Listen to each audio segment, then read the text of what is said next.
Hi all, welcome to CC bank. ഞാൻ ആര്യ. അപ്പോൾ നമ്മൾ ഇന്ന് വന്നിരിക്കുന്നത് പ്രധാനപ്പെട്ട ഒരു ഏരിയ ആയിട്ടുള്ള കറണ്ട് അഫയേഴ്സിലെ കുറച്ച് ഇമ്പോർട്ടൻ്റ് ആയിട്ടുള്ള ഒരു ടോപ്പിക്കാണ് അവാർഡ്. അതിനെക്കുറിച്ചിട്ട് പറയാനാണ് കേട്ടോ. അതായത് നമ്മുടെ സാഹിത്യ മേഖലകളിലെ പ്രധാനപ്പെട്ട അവാർഡ്സിനെ കുറിച്ചിട്ടാണ് നമ്മൾ ഇന്ന് നോക്കാൻ പോകുന്നത്. അതിന് മുമ്പായിട്ടൊരു കാര്യം പറയട്ടെ, നമ്മൾ നല്ല രീതിയിൽ തന്നെ പഠിച്ച് മുന്നോട്ട് പോവുകയായിരിക്കും അല്ലേ. നമ്മുടെ CC ബാങ്കിലെ ഈ കഴിഞ്ഞ റിസൾട്ടാണ്, ഇതിലൊരാളായിട്ട് നിങ്ങൾക്കും മാറണ്ടേ. അപ്പം നമ്മുടെ CC ബാങ്കിൽ പുതിയ ബാച്ച് സ്റ്റാർട്ട് ചെയ്തിട്ടുണ്ട്. ജോയിൻ ചെയ്യാൻ താല്പര്യമുള്ള ആളുകൾ തന്നെ എത്രയും വേഗം തന്നെ എന്ത് ചെയ്യുക, ജോയിൻ ചെയ്ത് നല്ല സിസ്റ്റമാറ്റിക് ആയിട്ട് പഠിച്ചു പോവുക. അതിനായിട്ട് കൂടുതൽ ഡീറ്റെയിൽസ് അറിയാനായിട്ട് ഈ ബോർഡിൽ കാണുന്ന നമ്പർ ആയിട്ടുള്ള 8921440580 എന്ന നമ്പറിൽ കോൺടാക്ട് ചെയ്ത് കഴിഞ്ഞാൽ നമ്മുടെ ബാച്ചിനെ കുറിച്ചിട്ടുള്ള എല്ലാ ഡീറ്റെയിൽസും കിട്ടുന്നതായിരിക്കും കേട്ടോ. അപ്പോൾ നമ്മൾ പറഞ്ഞു, നമ്മളിന്ന് നോക്കാൻ പോകുന്നത് അവാർഡ്സിനെ കുറിച്ചിട്ടാണ്. നമ്മുടെ പ്രീവിയസ് ഇയറിൽ ചോദിച്ചിട്ടുള്ളൊരു ക്വസ്റ്റ്യൻ ആണ് നമ്മൾ ഈ കൊടുത്തിട്ടുള്ളത്.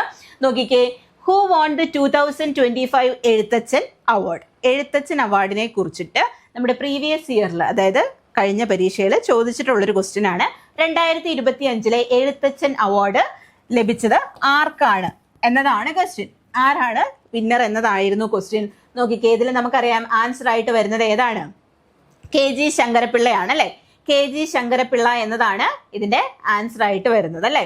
അപ്പൊ ഓർത്തിരിക്കുക, 2025 എഴുത്തച്ഛൻ പുരസ്കാരം ആർക്കായിരുന്നു? KG ശങ്കരപ്പിള്ളയ്ക്കായിരുന്നു. എന്നാൽ 2024 ആർക്കാണ് ലഭിച്ചത്? അതുകൂടെ നമ്മൾ ഒന്ന് ഓർത്തിരിക്കണം അല്ലെ. 2024 ലഭിച്ചത് ആർക്കാണ് എന്ന് ചോദിച്ചു കഴിഞ്ഞാൽ അത് NS മാധവനാണ്. അതുപോലെ തന്നെ ഇതിന്റെ പ്രൈസ് മണി കൂടെ നമ്മളൊന്ന് ഓർത്തിരിക്കുക. ഏകദേശം എത്രയാണ്? 5 ലക്ഷം രൂപയാണ് എന്ന കാര്യം കൂടെ ഒന്ന് പഠിച്ചു വെച്ചോളുക കേട്ടോ. അപ്പോൾ നമ്മുടെ പ്രീവിയസ് ഇയറിൽ ചോദിച്ചിട്ടുള്ള, അല്ലെങ്കിൽ കഴിഞ്ഞ എക്സാമിന് ചോദിച്ചിട്ടുള്ള ഒരു ക്വസ്റ്റ്യൻ ആണിത്. അപ്പൊ നമുക്ക് ഇതിൽ നിന്ന് എന്ത് മനസ്സിലാക്കാം? അവാർഡ്സ് വളരെ ഇമ്പോർട്ടൻ്റ് ആണ് അല്ലേ. അതും പ്രധാനമായിട്ടും സാഹിത്യ മേഖലയിൽ വരുന്ന അവാർഡ്സ്, അതുപോലെ തന്നെ സ്പോർട്സുമായി റിലേറ്റഡ് ആയിട്ടുള്ള അവാർഡ്സ് ഒക്കെ ചോദിക്കാൻ ചാൻസ് വളരെ കൂടുതലാണ്. അപ്പം നമ്മൾ അതെല്ലാം എന്ത് ചെയ്യണം? നല്ല രീതിയിൽ തന്നെ പഠിച്ച് വെക്കണം. അപ്പം നമുക്ക് ഇമ്പോർട്ടൻ്റ് ആയിട്ടുള്ള ഈ സാഹിത്യ മേഖലയിൽ കൊടുക്കുന്ന അവാർഡ്സ് ഒന്ന് നോക്കാം. അപ്പോൾ അതിൽ ആദ്യത്തെയാണ് ഇത് ഓടക്കുഴൽ അവാർഡ്. ഈ ഓടക്കുഴൽ അവാർഡ് 2025 ലഭിച്ചത് ആർക്കാണ് എന്ന കാര്യം ഒന്ന് പഠിച്ചു വെച്ചോളുക. ആർക്കാണ്? EP രാജഗോപാലനാണ് കേട്ടോ. ആർക്കാണ്? EP രാജഗോപാലനാണ്. ഏത് വർക്കിനാണ് ലഭിച്ചത് എന്ന കാര്യം കൂടെ നമ്മൾ പഠിച്ചു വെക്കണം. ഏത് വർക്കിനാണ്? ഓർത്തിരിക്കുക, ബുക്ക് ഏതാണ്? ഉൾക്കഥയാണ് കേട്ടോ. അത് ലിറ്റററി ക്രിറ്റിസിസം ഇതിലാണ് വരുന്നത് എന്ന കാര്യം കൂടെ ഓർക്കുക. അപ്പോൾ ഓടക്കുഴൽ അവാർഡ് ലഭിച്ചത് ആർക്കാണ്? EP രാജഗോപാലനാണ്. ഏത് ബുക്കിനാണ്? ഉൾക്കഥയ്ക്കാണ് എന്ന കാര്യം ഓർത്തിരിക്കുക. അതുപോലെ തന്നെ ഈ ഓടക്കുഴൽ അവാർഡ് നൽകുന്നത് ഗുരുവായൂരപ്പൻ ട്രസ്റ്റ് ആണ് എന്ന കാര്യം കൂടെ ഒന്ന് ഓർക്കുക. അത് രൂപീകരിച്ചത് ആരാണ്? നമ്മുടെ മഹാകവി G ശങ്കരക്കുറുപ്പാണ് എന്ന കാര്യം കൂടെ ഓർത്തിരിക്കുക കേട്ടോ. അപ്പോൾ ഓർത്തിരിക്കുക, വിന്നർ ആരാണ്? EP രാജഗോപാലൻ. ഏത് കൃതിക്കാണ് എന്ന് ചോദിച്ചാൽ ഉൾക്കഥയ്ക്കാണ് എന്ന കാര്യം കൂടെ പഠിച്ചു വെച്ചോളുക. ഇനി നമുക്ക് അടുത്ത പ്രധാനപ്പെട്ട അവാർഡ് നോക്കാം. അടുത്തതാണ് ഇത് വയലാർ അവാർഡ്. വയലാർ അവാർഡ്. അപ്പോൾ വയലാർ അവാർഡിന്റെ വിന്നർ ആരാണ്? ഓർത്തിരിക്കുക, E സന്തോഷ് കുമാർ ആണ് കേട്ടോ. ഏതാണ്? E സന്തോഷ് കുമാർ ആണ് വിന്നർ എന്ന് ഓർക്കുക. അതുപോലെ തന്നെ അദ്ദേഹത്തിന്റെ ഏത് വർക്കിനാണ്, ഏത് ബുക്കിനാണ് കിട്ടിയത് അങ്ങനെ ചോദിച്ചു കഴിഞ്ഞാൽ പഠിച്ചു വെച്ചോളുക. തപോമയിയുടെ അച്ഛൻ നോവലാണ് എന്ന കാര്യം ഓർക്കുക കേട്ടോ. ഏതാണ്? തപോമയിയുടെ അച്ഛൻ എന്ന നോവലിനാണ് നമ്മുടെ E സന്തോഷ് കുമാറിന് വയലാർ അവാർഡ് കിട്ടിയത് എന്ന കാര്യം പഠിച്ചു വെച്ചോളുക. ഓക്കെ, ഇനി നമുക്ക് അടുത്ത അവാർഡ് നോക്കാം. പ്രധാനപ്പെട്ടത് ഏതാണ്? ജ്ഞാനപീഠ് അവാർഡാണ് കേട്ടോ. ജ്ഞാനപീഠം അവാർഡാണ്. ജ്ഞാനപീഠം അവാർഡ് ആർക്കാണ് ഈ തവണ ലഭിച്ചത്? പഠിച്ചു വെച്ചോളുക. തമിഴ് കവിയായിട്ടുള്ള R വൈരമുത്തുവിനാണ് അല്ലേ. ആർക്കാണ്? R വൈരമുത്തുവിനാണ് ലഭിച്ചത് എന്ന കാര്യം ഓർക്കുക. നമുക്കറിയാം ഇന്ത്യയിലെ തന്നെ ഹയസ്റ്റ് ലിറ്റററി അവാർഡാണ്. അതുപോലെ തന്നെ ഇതിന്റെ പ്രൈസ് മണി കൂടി ഒന്ന് ഓർത്തിരിക്കുക. 11 ലക്ഷമാണ് അല്ലേ. എത്രയാണ്? 11 ലക്ഷമാണ് എന്ന കാര്യം കൂടെ എന്ത് ചെയ്യുക? ഓർത്തിരിക്കുക കേട്ടോ. ഈ അടുത്തത് നോക്കാം, കേന്ദ്ര സാഹിത്യ അക്കാദമി അവാർഡ്. കേന്ദ്ര സാഹിത്യ അക്കാദമി അവാർഡ് ഏതൊക്കെ കാറ്റഗറിയിലാണ് കിട്ടിയത് എന്ന് ഓർക്കാൻ. നമുക്കറിയാം 8ാമത്തെ ഷെഡ്യൂളിലെ 22 ഭാഷകൾ കൂടാതെ തന്നെ ഇംഗ്ലീഷ്, രാജസ്ഥാനി എന്നിങ്ങനെ 24 ഭാഷകളിലായിട്ടാണ് ഇത് നൽകുന്നത്, കേന്ദ്ര സാഹിത്യ അക്കാദമി അവാർഡിലുള്ള പുരസ്കാരം നൽകുന്നത്. അതിലെ പ്രധാനപ്പെട്ട, അതായത് ഈ 24 ഭാഷകളിലെ മികച്ച കൃതികൾക്കാണ് ഈ കേന്ദ്ര സാഹിത്യ അക്കാദമി അവാർഡ് നൽകുന്നത്. അപ്പം നമ്മുടെ മലയാളത്തിൽ നിന്നും ഏതൊക്കെ കാറ്റഗറിക്കാണ് കിട്ടിയിട്ടുള്ളത്, ആർക്കൊക്കെയാണ് കിട്ടിയിട്ടുള്ളത് എന്ന് നമുക്ക് നോക്കാം. വളരെ ഇമ്പോർട്ടൻ്റ് ആണ്, പഠിച്ചു വെച്ചോളുക. അതിലെ വിന്നർ ആരാണ്? എൻ പ്രഭാകരനാണെന്ന് ഓർക്കുക. ആർക്കാണ്? എൻ പ്രഭാകരനാണ് വിന്നർ എന്ന് പറയുന്നത്. ഏത് ബുക്കിനാണ് എന്ന കാര്യം കൂടെ ഓർത്തിരിക്കണം. ഏത് ബുക്കിനാണ്? മായാമനുഷ്യർ എന്ന നോവലിനാണ് കേട്ടോ. ഏതാണ്? മായാമനുഷ്യർ എന്ന നോവലിനാണ് നമ്മുടെ എൻ പ്രഭാകരന് കിട്ടിയത് എന്ന കാര്യം പഠിച്ചു വെച്ചോളുക. അതുപോലെ തന്നെ നമ്മുടെ കേന്ദ്ര സാഹിത്യ അക്കാദമി അവാർഡ് ലഭിച്ചിട്ടുള്ള യുവ പുരസ്കാർ, കേന്ദ്ര സാഹിത്യ അക്കാദമിയുടെ യുവ പുരസ്കാർ ലഭിച്ചിട്ടുള്ളത് ആർക്കാണെന്ന് നോക്കാം. അതായത് യൂത്ത് അവാർഡ് ആർക്കാണ്?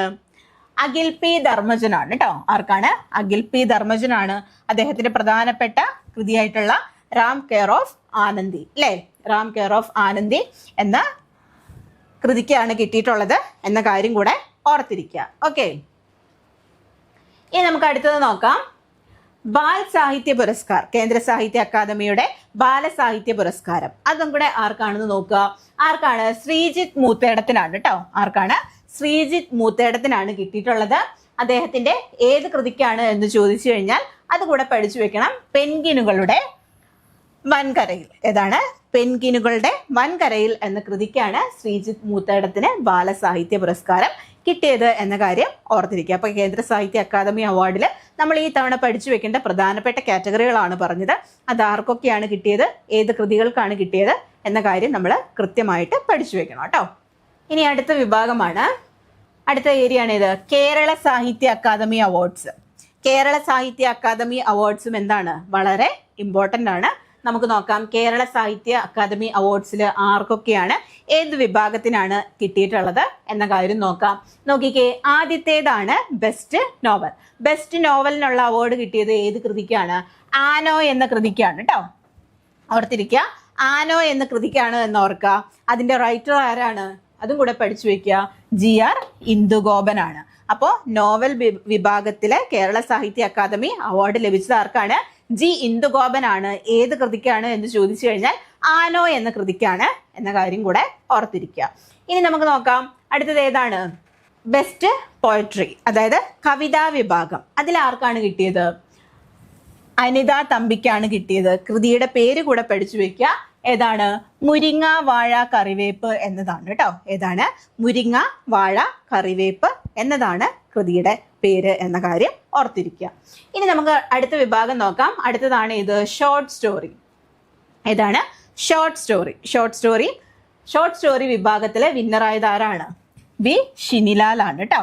ആരാണ്? വി ഷിനിലാൽ ആണ് വിന്നർ എന്ന കാര്യം ഓർക്കുക. ഏത് ബുക്കിനാണ് കിട്ടിയത്? ഗരിസപ്പ അരുവി അഥവാ ഒരു ജലയാത്ര. ഏതാണ്? ഗരിസപ്പ അരുവി അഥവാ ഒരു ജലയാത്ര എന്ന കൃതിക്കാണ് കിട്ടിയത് എന്ന കാര്യം ഓർക്കുക. ഏത് വിഭാഗത്തിനാണ്? ഷോർട്ട് സ്റ്റോറിയാണ് എന്ന കാര്യം കൂടെ ഓർത്തിരിക്കുക കേട്ടോ. അതുപോലെ അടുത്ത കാറ്റഗറിയാണ് ഡ്രാമ വിന്നർ. നാടകത്തിന് കേരള സാഹിത്യ അക്കാദമി പുരസ്കാരം ലഭിച്ചത് ഏതിനാണ് എന്ന് ചോദിച്ചാൽ ഓർത്തിരിക്കുക.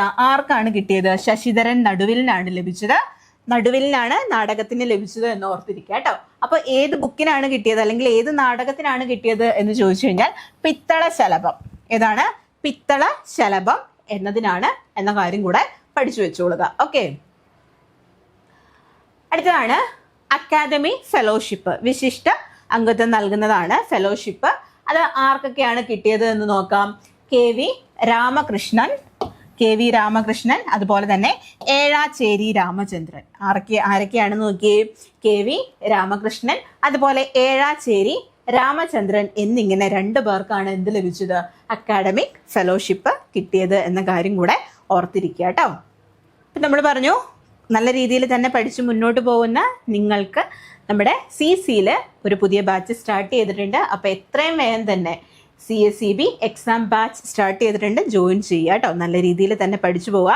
നമ്മൾ പറഞ്ഞു ബോർഡിൽ കാണുന്ന നമ്പർ ആയിട്ടുള്ള 8921 440580 എന്ന നമ്പറിൽ കോൺടാക്ട് ചെയ്ത് കഴിഞ്ഞാൽ നിങ്ങൾക്ക് നമ്മുടെ ബാച്ചിനെ കുറിച്ചിട്ടുള്ള കൂടുതൽ ഡീറ്റെയിൽസ് കിട്ടുന്നതായിരിക്കും കേട്ടോ. ഇതിൽ സിലബസ് ബേസ്ഡ് റെക്കോർഡഡ് ക്ലാസ്സസ്, അതുപോലെ തന്നെ model exams, live sessions for all subjects, എല്ലാ സബ്ജക്ട്സിൻ്റെയും ലൈവ് സെഷൻസ് ലഭിക്കും.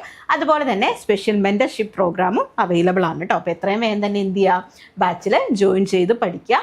അതുപോലെ CC ലേണിംഗ് ആപ്പ് ഡൗൺലോഡ് ചെയ്യാത്ത ആരെങ്കിലും ഉണ്ടെങ്കിൽ എത്രയും വേഗം തന്നെ ഡൗൺലോഡ് ചെയ്യുക. അതിൽ നമുക്ക് ഫ്രീ ഡെയിലി മോക്ക് ടെസ്റ്റ്, അതുപോലെ തന്നെ current affairs, free daily quiz ഇതെല്ലാം ലഭിക്കുന്നതായിരിക്കും. നമ്മുടെ ആപ്പ് ഗൂഗിൾ പ്ലേ സ്റ്റോർ, അതുപോലെ തന്നെ ആപ്പ് സ്റ്റോർ എന്നിവയിൽ അവൈലബിൾ ആണ്. അപ്പോൾ എത്രയും വേഗം തന്നെ എന്ത് ചെയ്യുക, ഡൗൺലോഡ് ചെയ്യുക കേട്ടോ. ഓക്കെ, നമ്മൾ പ്രധാനപ്പെട്ട കാറ്റഗറികൾ പറഞ്ഞു.